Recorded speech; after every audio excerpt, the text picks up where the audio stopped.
YouTube, C'est la Kakilyu pour parler du scan de Fairy Tail numéro 538. quand la flamme s'éteindra. Donc on commence sur une page cover des 7 rois purgatoires, hein, les membres de Grimoire Art, ceux qui se sont fait tous déglinguer alors qu'Hades pensait qu'ils étaient invincibles. On a le petit U tranquille de Arigato sur le coup de Kane, hein, c'est le mec bizarre au coupé, vous savez, le mec qui est super moche, super grand aussi, qui se fait des pour lui au passage.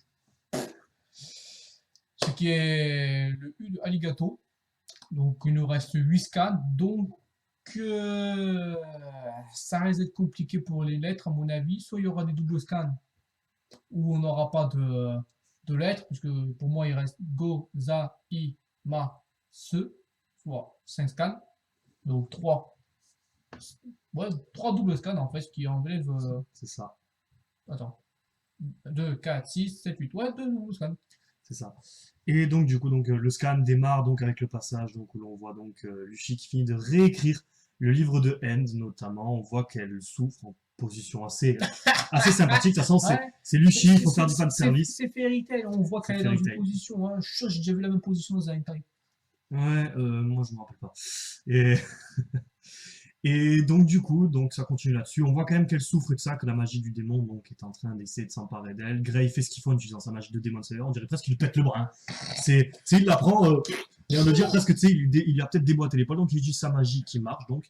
Et puis donc le livre commence à disparaître notamment. Et c'est là que Natsu, complètement déglingué, un bras complètement cramé, en mode je vais mourir, mais je pète la forme, apparaît devant eux. Enfin, non, apparaît pas. Bon, bref. Donc, déjà, petite scène de retrouvailles. Bon, on a Happy qui suit sa mort sur la tronche de Natsu. on s'y attendait. Ouais, non, mais. Comme d'hab, c'est à chaque fois qu'ils se retrouvent. Limite, c'était soit ça, soit c'était Natsu qui s'est écrasé la tête entre les boules de Luffy. Bon, personnellement, j'aurais préféré la deuxième option, mais bon. Personnellement aussi. C'est pas tout à voir, hein, n'est-ce pas? Enfin, moi, personnellement, si ça avait été moi, Natsu, je sais pas ce qu'il préfère. On se pose des questions. Donc, on a une petite retrouvaille sympathique. Ouais, il commence à parler évidemment, de la chose qui fâche en premier. Mavis est morte. Bon, techniquement, elle était déjà morte, entre mort et vivante. Enfin, en fait, c'est une zombie. Donc, elle est définitivement morte. Il faut pas la pleurer, tout ça. Personne ne va le faire, même moi qui aime les Louis, de toute façon. Et là, on part sur le futur, tandis qu'il se dirige vers la guilde. Et là, c'est vachement marrant, parce qu'il part sur Lucie qui commence à parler de ce qu'elle veut faire. Notamment, déjà, rentrer chez elle, seule. C'est-à-dire sans les gens qui viennent squatter.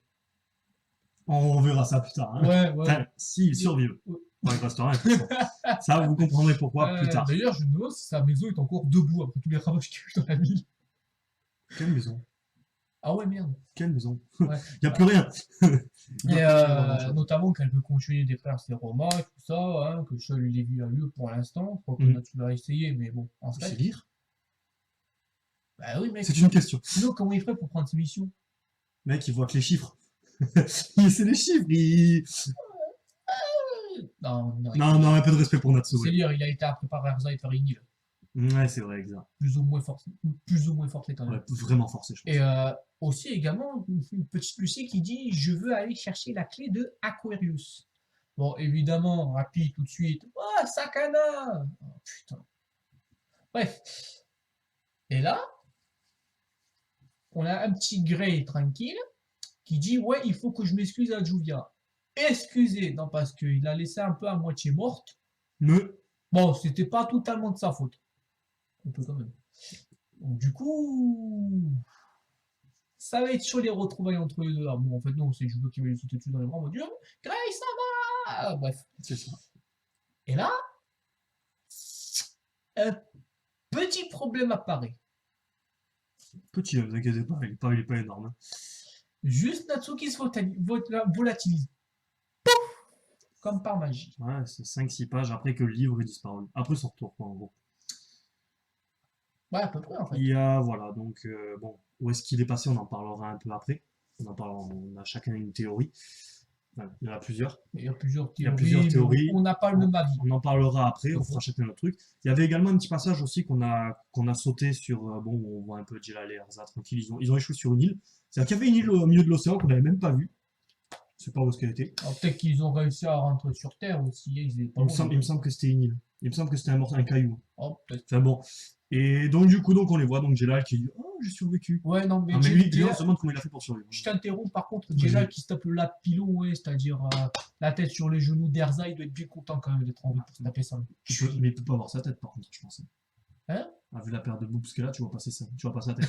Je pense que sa tête, il doit avoir. Il entend la voix, mais la voix, il pense qu'elle vient peut-être des seins, on sait pas. Il s'en fiche, tu sais, t'es confortable sur les genoux d'Erza, et en Et plus tu voilà. vois ses boules dans la tête. Donc ça, puis bon, un petit avec Jenny qui rajoute oui, tu dois vivre pour Anna et Ichiya, tout ça. Donc voilà. Du Fairy Tail, du Mashima, voilà. Bon, Erza qui dit c'est bon, tu dois vivre et tout ça. Bon, c'est vrai que Jelal, il était mal parti en début en termes de personnage, mais il a plus que payé quand même pour ce qu'il a fait quand même. Le mec, c'est vrai qu'il a pris cher. il a C'était pris pas cher. totalement sa faute à la base. C'est un peu, je le comparerais presque à Yamcha, ce mec, il a pris cher. Mais en plus classe, bien sûr. Ouais, non, il est plus classe que Yamcha. Alors mec, quand même, insulte pas trop Jelal là. Mec, le comparer à Yamcha. Même dans le dictionnaire, c'est une insulte. C'est quoi un dictionnaire? Ah ouais, c'est vrai, j'ai oublié. Et donc, du coup, ce petit passage-là qui était bien sympathique, où on reviendra donc, où on y revient, puisque, donc, du coup, Grey et tout ça, donc, voit la guilde. C'est à ce moment-là que Natsu se volatilise. Est-ce qu'il n'a pas disparu avant ça? On en parlera après. Et le scan, donc, se termine. Bon, déjà, avec Luchi qui, direct, évidemment, crie, truc. Ouais, Natsu, est-ce que t'es Natsu? Alors que la meuf, elle le voit arriver, elle fait, ah, ça, c'est notre Natsu. Alors que je sais pas, normalement, tu vois Happy qui lui saute dessus, tu sais, Lucie est en mode ah, c'est notre Natsu. Ouais, non, Mais je sais pas. en fait, il est pas content que Lucie ait pas fait un putain de. Non, mais tu vois, genre qu'elle lui Ouais. c'est bon, enfin bon, bref, je m'en fous de toute façon. En privé, en privé. Voilà, en privé, comme tu dis.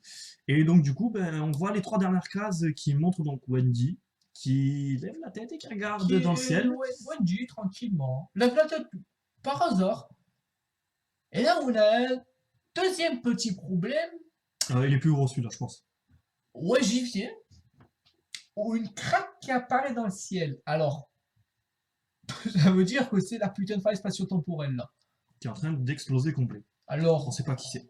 On a des soupçons sur Ouais. un coupable. sur un petit coupable, hein, un certain gros lézard.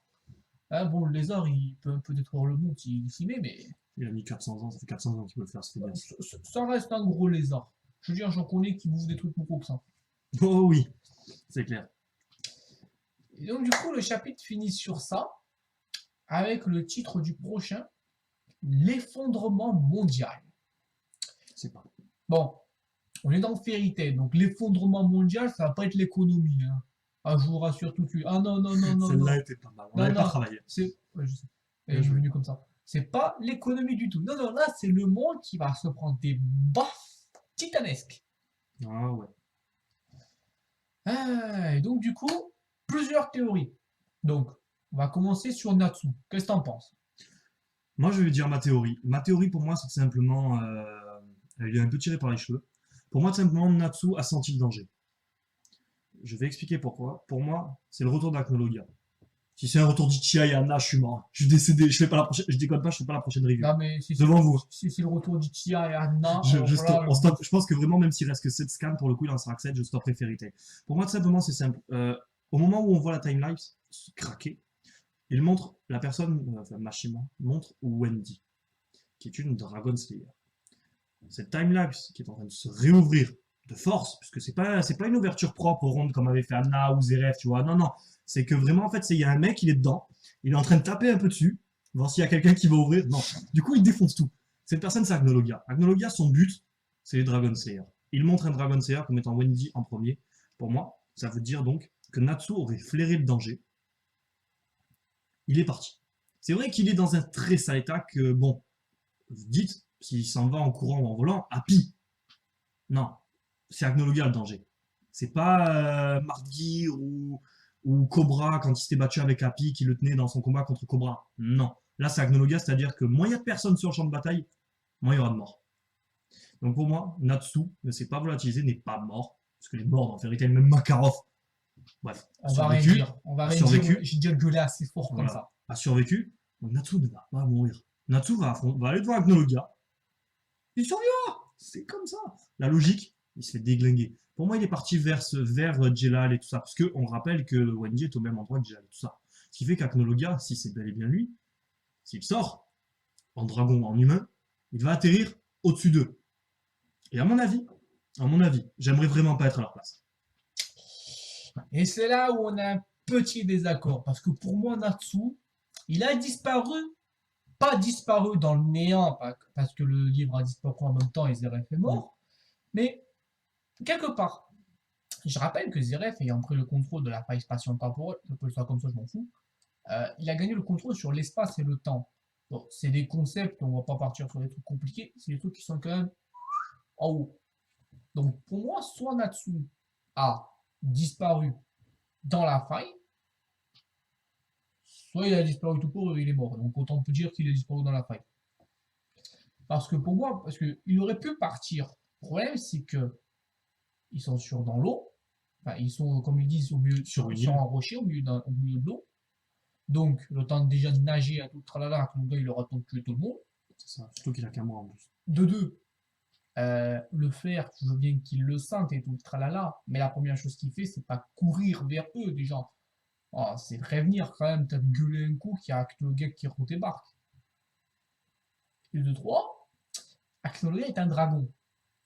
Oh oui, je sais, ouais, merci Captain Obvious. Mais, ce qui veut dire qu'il vole. Deuxième, merci Captain Obvious. Du coup, il vaudrait mieux, tout de même, même s'il est un peu inutile, utiliser Happy, non seulement déjà d'une parce que ça irait plus vite, beaucoup plus vite, Oui, c'est et vrai. quand tu as un truc comme Akanoga qui peut tout bousiller en moins de l'espace de 3 millièmes de seconde, tu as intérêt d'aller vite. Mais en plus de ça, voler lui donnerait un avantage, ou au moins lui permettrait d'être à terrain égal contre Akanoga. Parce que, bon, Terrain égal, hein, pas armes égales, terrain ouais, égal. terrain égal, hein, parce que l'arme égale, il n'y a rien de temps. Akanoga, il arrive, il lui met une claque, on est mort. Voilà, c'est ça. Le problème de ma théorie, c'est que disparaître dans la faille spatio-temporelle comme ça, c'est un peu chaud quand même. Je suis d'accord avec toi sur ça. D'ailleurs, moi, c'est pour ça que je voudrais reprendre, en fait, comme il dit, donc Space spatio-temporel, j'y ai également pensé. Mais bon, il fallait qu'on ait une théorie différente. De toute façon, on n'est jamais d'accord sur ces trucs comme ça. Euh, pour revenir donc sur ça, qu'il soit dans la faille spatio-temporelle est une des possibilités. Parce que Natsu n'est pas mort. Si Natsu était mort, il y aurait eu un truc un peu comme on a eu pour Zeref. Un cliffhanger, c'est ça? Ça Donc, s'appelle comme ça, là? Tu non, sais non, que c'est. cliffhanger, c'est quand tu t'arrêtes sur un Ah moment oui, autant pour moi. important, mais que tu dois es obligé d'attendre la suite. Et genre, le mode, non, Mm. putain, la suite. Ok, c'est fait exprès pour Oh, te donner envie de lire la suite. merci, veuillez donc oublier ce que j'ai dit. C'est un moment donc où on aurait vu, où par exemple il aurait un peu disparu, tu sais, où il serait dépixelisé, des trucs comme ça. Ça Non, marche. Natsu n'est pas mort. Pas encore. Bon, il mourra pas, je dis ça pour déconner. Il ne mourra pas, bien sûr. Bon, j'attends que ça, moi, personnellement. Dans l'état où il est, mec, Dans l'état où il est, il avait le cancer il n'y a même pas 3 jours. Donc... même pas un jour, la veille, il avait le cancer. ah ouais, merde. La veille, il avait un cancer que Brandish il a bien soigné. Donc voilà, donc Natsu, s'il est dans la phase spatio-temporelle, personnellement, moi, la seule chose que je demande de, même si j'ai tort, c'est que ce soit bien amené. C'est-à-dire, s'il est dans la phase spatio-temporelle, de toute façon, il va vite en sortir puisqu'il va y avoir un putain de trou.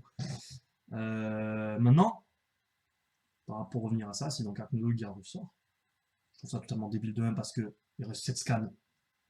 8, pardon, avec celui-là. Ben ouais, mais même Qu'est-ce s'il que, qu'est-ce s'il restait 18 scans, il n'aurait qu'est-ce, pas le temps de qu'est-ce battre que... Akanoga. Non, non, mais c'est pas ça. C'est que déjà, de ils vont me battre. Parce que Machima n'aura pas les couilles de faire une bad ending, et tu le sais très bien. C'est totalement con. Il finit mal. Mais putain, ne le fait pas revenir pour le refaire repartir 3 ou 4 scans plus tard, encore plus pourri. Ah, Il va- en fait, le problème, c'est que du coup, si c'est Akanoga qui revient, tout ce bullshit sur la faille spatio-temporelle, tout ce qui s'est passé, le sacrifice de Anna et d'Ichiya aura servi à mes couilles. Rien du tout. Nada, caput. Arrivederci, basta, adios. C'est ça. Et ça, C'est con. non, c'est pas cool. C'est inutile. C'est de la merde. C'est de la merde, voilà. C'est ça. C'est quelque chose qu'il ne faut pas faire. Ça ne sert à rien de faire quelque chose pour l'annuler avec un plan de merde derrière. C'est ça. Bon, Mashima, c'est sa spécialité. Mashima, Hein. c'est. Voilà, La mort de Makarov, par exemple, en est un bon exemple. comme tu as dit, on en parlera pas. Non. Donc, donc voilà, donc après, bon, on pourrait un peu s'attarder pour terminer à la limite, parce que bon, il n'y a pas non plus grand chose à dire sur ce scan. C'était un scan qui était Un peu vide. vide, mais qui Mais pour le qui coup, avait quand même ses infos. on a quand même deux infos principales. Donc, c'est donc, bon, Natsu qui s'est volatilisé, la timeline qui est en train de craquer. Qu'est-ce que c'est? Est-ce que c'est dû à Agnologia? C'est bon, ça a été clairement dit qu'il est un monstre de puissance. Zeref le dit que si Zeref n'était pas immortel il y a longtemps, qu'il ne serait plus là. Voilà. Ça peut être également aussi le fait que Zeref ne soit plus enfin, que Zeref ne contrôle plus la faille et qu'elle soit un peu en train de péter les plombs. Parce que ça veut dire que si ça se trouve, c'est la faille qui est en train de faire exploser et qui va bousiller le monde entier à elle C'est toute ça. seule. Voilà. Tant bien, c'est un effondrement, et comme il dit, effondrement mondial, tant bien, c'est juste la Timeless qui va s'ouvrir et qui va libérer une quantité énorme de magie, ou autre chose qui va. Enfin bon, il y a quelque chose qui va sortir. T'imagines le temps d'un seul coup qui s'écoule en arrière. C'est ça. Tout recule de 400 ans. C'est ça, tant bien, ça va être un truc comme ça, enfin, ça va être autre chose. C'est vrai que c'est une bonne théorie que tu as. Donc, alors, est-ce que ce sera donc la chronologie ou pas? On ne sait pas. Moi, j'espère enfin, même pas j'espère, mais je sais que je vais être dégoûté parce que le mec, ben, il porterait ses couilles. Ouais, tu touches la timeline, c'était mort. Ah ben non, je reviens. 2 scans après, je reviens parce que je suis un patron. C'est comme ça. Qu'est-ce que Mashima va faire? On verra. On verra. Il y a plusieurs théories. Chacun sa théorie, il a la sienne. Moi, j'ai la mienne. Les théories sont plausibles. Il y a, voilà, D'ailleurs, un petit détail auquel je viens de penser. Pourquoi je disais que c'est à cause au moment où l'île disparaît, que Natsu disparaît dans la faille temporelle, c'est parce que comme disparaître, ça fait partie de l'espace et du temps en même temps que le temps existentiel, peut-être qu'il y a eu une interférence à cause de la faille. Ouais, ça rajoute à ta théorie. Parce que peut-être que la craque, parce qu'en fait, on ne sait pas quand est-ce que la craque la fissure apparaît dans le ciel et au moment où Natsu disparaît. Ça se trouve, les deux se font en même temps, ce qui a eu l'interférence à ce moment-là. Peut-être que c'est à cause de Natsu. Pourquoi? Déjà parce que Zeref a contrôlé la faille temporelle et que Natsu est lié à Zeref, et déjà au fait à cause du livre qui disparaît, même si c'est écoulé quand même, à mon avis, bien 10 minutes entre le livre qui disparaît et Natsu. Mais une interférence est toujours plausible. Une interférence toujours plausible, le temps que, ouais, voilà, que... Donc voilà, écoutez, personnellement, moi je dis ce que j'avais à dire. Hein. La même. La même, donc voilà, donc ben, écoutez, on espère que cette vidéo vous aura plu. N'hésitez pas à lâcher vos petits commentaires, un petit pouce. Les commentaires, les j'aime, les abonnements, les ou partages, juste les insultes, les va faire foutre. Parlez-en à vos potes, faites tourner sur Facebook, ce que vous voulez. Donc voilà, donc la Kakiliu vous souhaite une bonne journée. Rappelez-vous, lundi férié, c'est toujours bien pour les élèves. Après les parents, je sais pas ce que vous allez trouver aux parents.